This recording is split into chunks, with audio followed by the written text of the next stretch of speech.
we're being doubled up on here? This is not a trial. I think you can handle it, Mr. Sadow.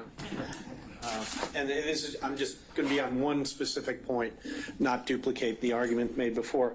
I believe Defendant Trump fundamentally misunderstands the role of an overt act in a conspiracy case.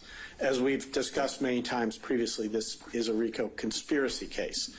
And so we heard Mr. Sadow discuss various overt acts and say, well, but this is just a tweet, this is just a phone call, this is just X.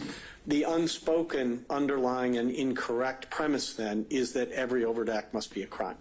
As we've discussed a number of times, and as the state has set forth extensively in multiple briefs, that's not true. The purpose of an overt act is to show that the conspiracy is an operation.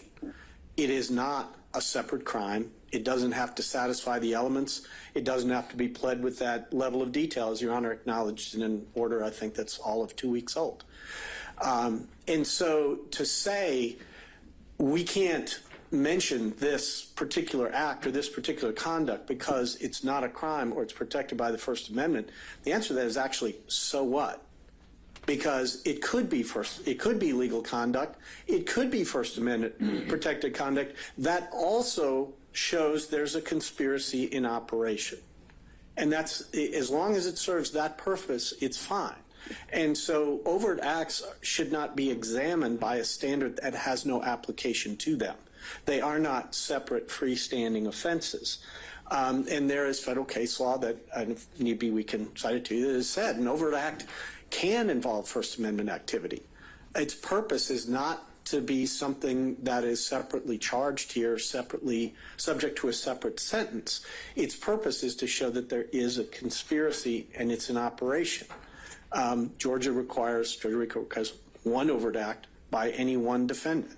So, of course, the RICO would stand if anything, any of the 161 overt acts alleged constituted an overt act. It would only take one. It doesn't take any by Mr. Trump.